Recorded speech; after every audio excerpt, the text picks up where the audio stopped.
Hi, I'm Jeff. This is Tropical Plants at 53 degrees north, and today we are going to repot a rather large Cattleya. Now, this is a no ID Cattleya that I showed about 3 or 4 weeks ago. Is it so long? Yeah. And it was the one that was like a creamy white with like a magenta centre. I'm sure if my wife watches this, she'll tell me those colours are completely wrong, but I'll try and stick a photo up there somewhere. If I can't get a photo up, then I'm just pointing at thin air.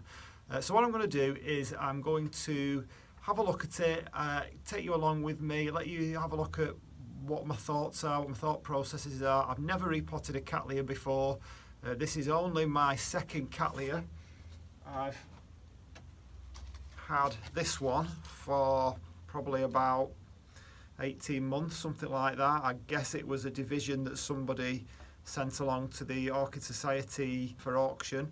It's never flowered for me. I did lose all the roots actually, but it's got a nice little growth on it there, so I don't know if you can see that. So I'm hoping that's going to do something soon. So the Cattleya that I'm going to repot is well overdue a repot. Most of the roots are out of the pot, in fact, and it is not looking like it will last much longer in its current state, probably because it's going to fall over. Well, it's constantly falling over for me, and it's going to fall over off a bench and smash into lots of pieces, so it needs something doing to it. So I'll just swizzle you around and let's have a look at this Cattleya. Okay, so this is what we're working with today. So it's a no ID Cattleya. I bought it off Spicy Exotics off eBay, purchased 5th of the 11th. The problem with it, I mean, it did flower, but when it came, the post had bashed it about quite a bit, so the flowers didn't last that long. I kept them as long as I could, and they were absolutely gorgeous flowers, and loads of people messaged me and asked me which Cattleya it was. People even on videos that weren't about that Cattleya, people messaged me and said, in the background on the right there is a Cattleya, which one is it? But it's a no ID, and it was a really stunning one, and I think when the blooms come and they're fresh, it's going to look lovely. It was very fragrant as well, but the problem is this. I don't know if you can see that. It's very, very kind of side heavy. The rhizome's grown out of the pot. It tells me that it's probably been in that pot rather too long, and it's kind of coming off the edge here, which means that it's not going to stand up. You know, it just falls over straight away.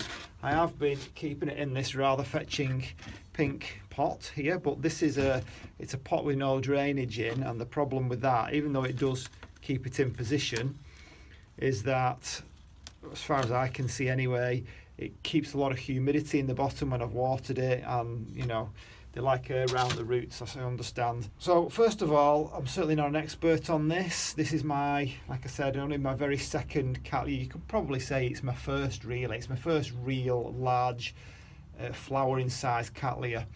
So I've scoured the internet, as you do. I've looked at all the other people's videos on repotting Cattleyas. There's certainly no shortage of them.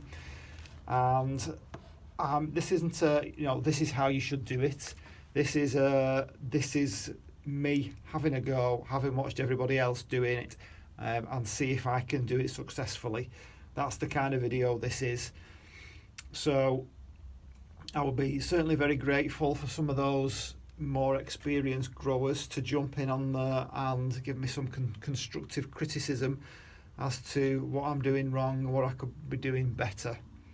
So based on what I've discovered about it so far, this is what my thought processes were. So I'm told, not person to person, I'm told via people's YouTube videos that I should look for the leads. Some people actually recommended that you wait for those leads to grow before you repot it, but as with many of these things, you do it when you can, and I've got time to do it now, and I'm sick of trying to keep it upright even after a month. So I can see on this side we've got something happening there, and something thinking about happening there. I can't see any other growths anywhere else on it. So I would guess that where this back bulb is, this is the back of the plant, and it's moving off in that direction. So it's only by taking it to bits and having a good look at it am I going to be able to tell. My first plan was to put it in that pot, but as you can see, it's going to be too tight to fit, and I'm not going to be able to do anything with that. I could have done with like an in-betweeny one, but I didn't have one, and you've got to stop spending it sometime, haven't you? Let's face it. So I've gone for this. I could be overpotting this, I don't know. If I just show you, I probably am overpotting it, aren't I, really? But I'm going to do it anyway. It'll give it room. If I can move it over this side, it'll give it room to spread. If I give it plenty of drainage, plenty of space around the sides, then maybe it can stay in there for a number of years. I don't think it's going to be quite as bad as, you know, when you get a plant with moisture retentive media in it, then of course I could be overpotting it and giving myself future problems with root rot. But I'm aware of how infrequently I need to water this. You know, I need to let it to dry out in between. So I think as long as I do that, I should be okay with it. But you know, trial and error. I'll give it a go and let's see. This is the next size pot that I have. I don't have another one, and I don't particularly want to jump in the car, drive to a garden centre and buy another one. So I'm going to work with what I've got. I'm just looking at this pot now. There is like a hairline fracture in it, so it might not last that long anyway. So I filled it with, well, not filled it, I put crocks in the bottom. I would have liked to put more of those in. As far as potting media goes, I've seen people completely fill it with broken pots, broken crockery there. I've seen grow stones, I've seen small bark, large bark. I've seen people put them in what looks like soil. I guess, you know, it's whatever works for you in your particular microclimate, as we've said many times before. All I don't have any larger gravel, which would have been nice. Leca would have been nice. Pumice would have been nice. Not got any of that. All I've got are these crocks. I've got some horticultural grit, and I've got some smaller grade bark, just normal like orchid size grade bark. So I'm going to use that, and I'm going to top it with some horticultural grit. Let's give it a go. Let's see what happens. If it doesn't, I don't think I'm going to kill it, but if it doesn't thrive, then at any point I can repot it, can't I? So let's have a go. I'm going to get this out of the way, and I'm going to work on the plant first. Okay, now it's not going to be too difficult taking the pot off, I don't think, because there's not much of it actually in the pot.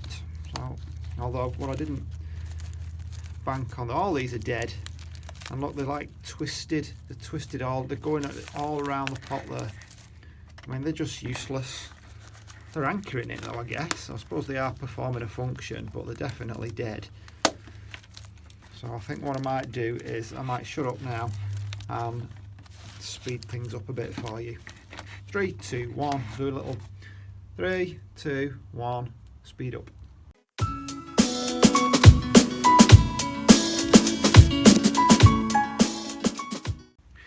Okay, so you can see this stuff is, I think, completely gone. I know they tell you it should smell like mushrooms if it's gone, but I mean it can't. For the amount of growth on here, I'm looking at how slow these things grow. Well, certainly the other one I've got that grows very slowly. It must have been in that pot a long time. It looks like it was in bark. Yeah, I think that's gone. I can't smell mushrooms, but I don't. To be honest, I don't really know what mushrooms smell like. A lot of these roots are gone. Yuck. Let's take that stake out.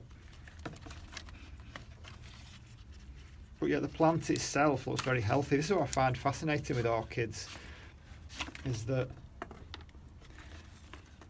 they seem to be, I don't know, they seem to survive quite well without roots.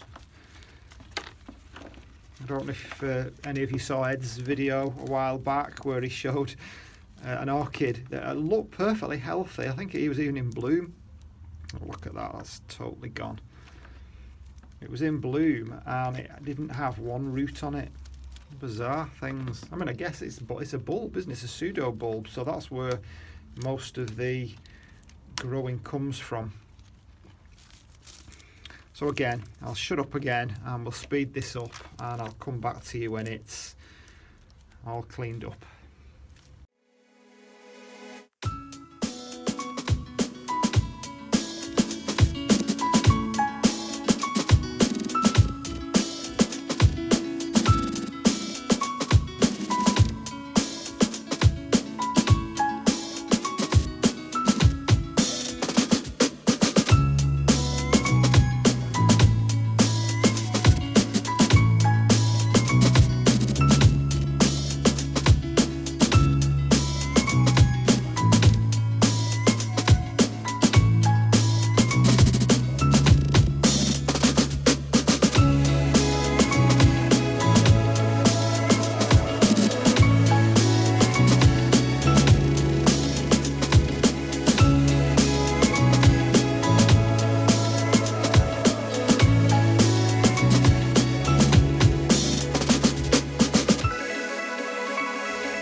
Right, okay, we're back. So, depressing really.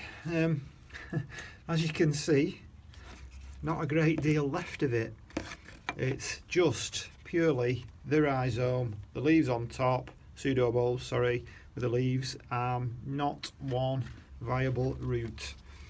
They were all completely dead. I mean, there's still, that one looks okay. That one I've just destroyed looked okay. There are still bits and bobs on there that probably need cutting off, but I mean, there'll be nothing left of it. So I think I'm happy with it like that.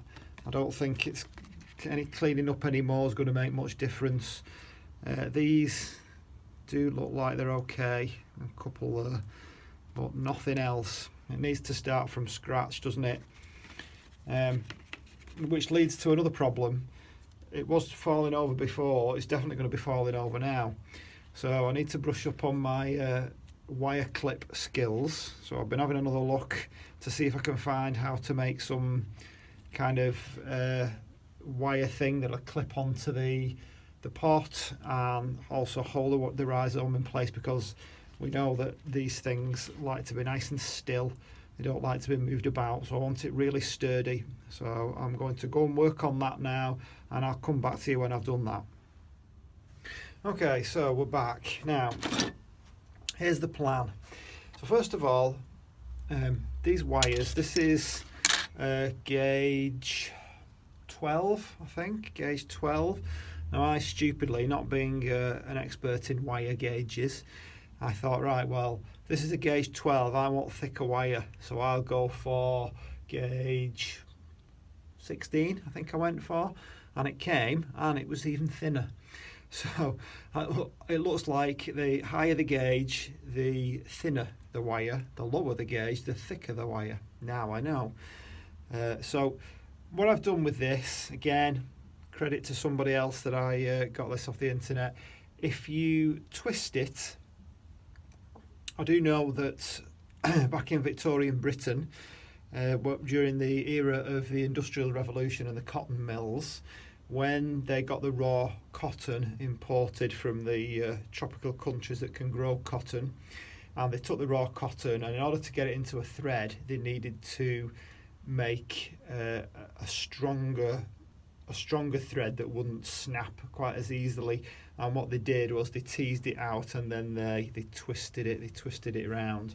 So what you do with this wire, this is how it comes, and it's really bendy when it's like this.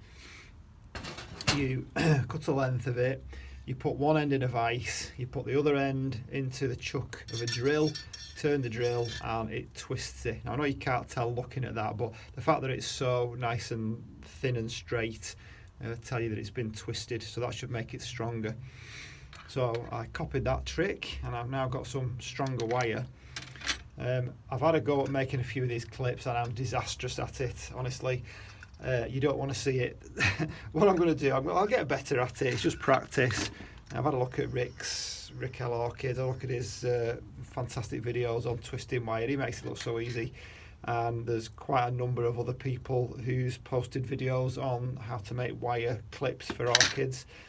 But I've come up with my own kind of version here. So there is a hole in the bottom of this pot. So I've got my wire here and I've just put it through the bottom, bent it upwards. And my plan is get the rhizome on top there, and then I'm going to bend that over the rhizome so that it points downwards. That's the plan. Whether that'll work or not remains to be seen.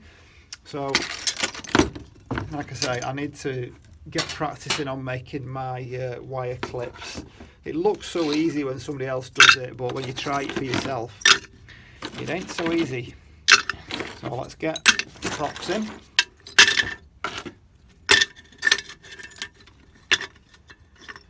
Okay, I suspect I'm going to need more than this one wire, but we'll see anyway.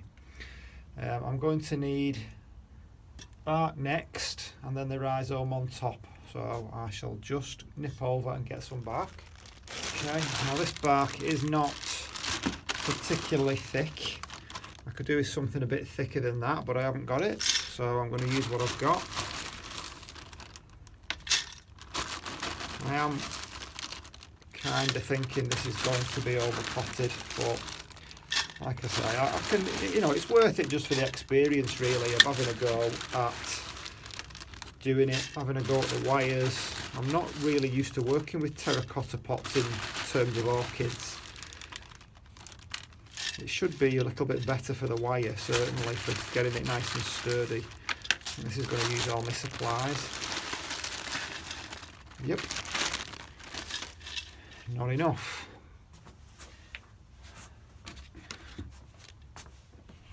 So let's just, that's the plan, like that, and get this over the top to hold it in place. Actually, having it a little bit further down in the pot, he says, just thinking I won't have to get any more bark, might actually help sturdy it a little bit, and then kind of alleviate the fact that I've over potted it.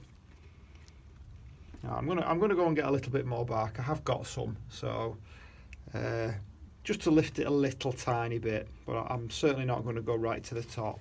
So I shall be right back. Okay, we're back now. More bark, and while we was at it, while I was in the garage, I think the gods were smiling on me because I found these just lying there on my bench. I actually use these for clipping down the foam floor in the greenhouse, which should be absolutely perfect for holding down a very loose rhizome. So let's get a bit more in here. I do think that will be useful, the one in the middle. I mean, that one's definitely not going to go anywhere, is it? Let's see. I was watching somebody else's video, and I can't remember her name, which is not to my credit, but she had some really sturdy clips that she just kind of hammered on, and she then picked the whole thing up with a pseudo bulb just to show how sturdy it was. Now I'm some way off that skill level yet, so how's best to do this? So the new growth looks like it's coming from there, so that's the area I need to leave the most space, isn't it, really? So how about move that wire over a bit and kind of get it over to that side of the pot there and leave the space on this side. That makes sense to me. I hope Roger would be proud of me, because that's what he does, isn't it? He leaves some room. Although I don't think Roger watches my videos.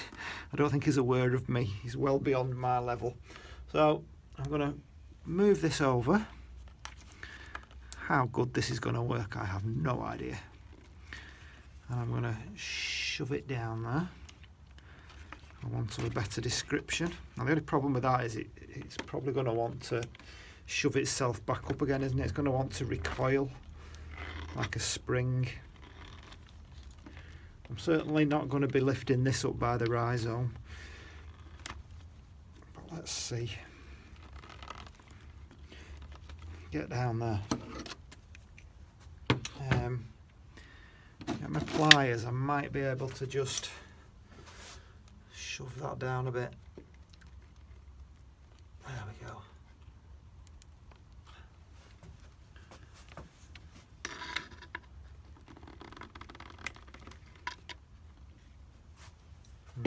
Now in doing that, I've moved it over, which is not what I wanted. These have been really good. I only bought these a few days ago. They are electrician's pliers. And they're really good at twisting wire.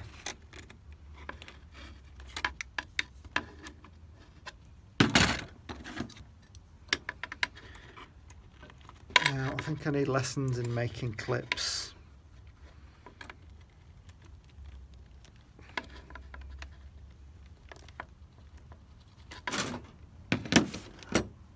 Okay, that's about best I'm going to do.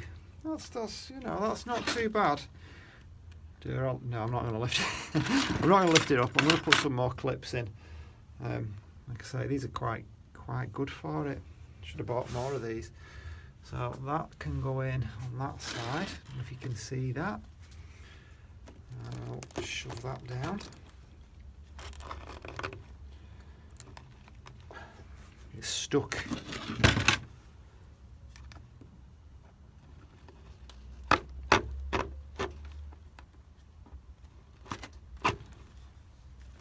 Pretty good. Do I need another? Yes.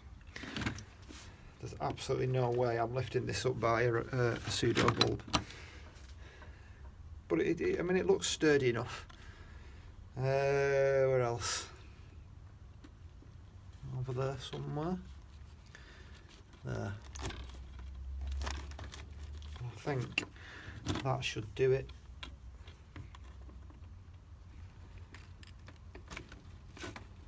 See, why make something when you can buy it?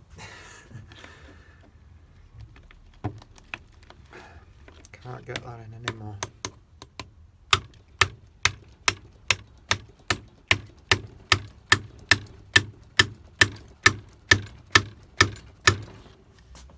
Okay. Right, what's that like? Not bad. Right, well I think for my purposes that's okay. And I'm going to top it off with some horticultural grit. I don't really know why, what the reason for this is, but I just think it would look good. Look a little bit better, and certainly weigh it down. Not something else I'm keen to do.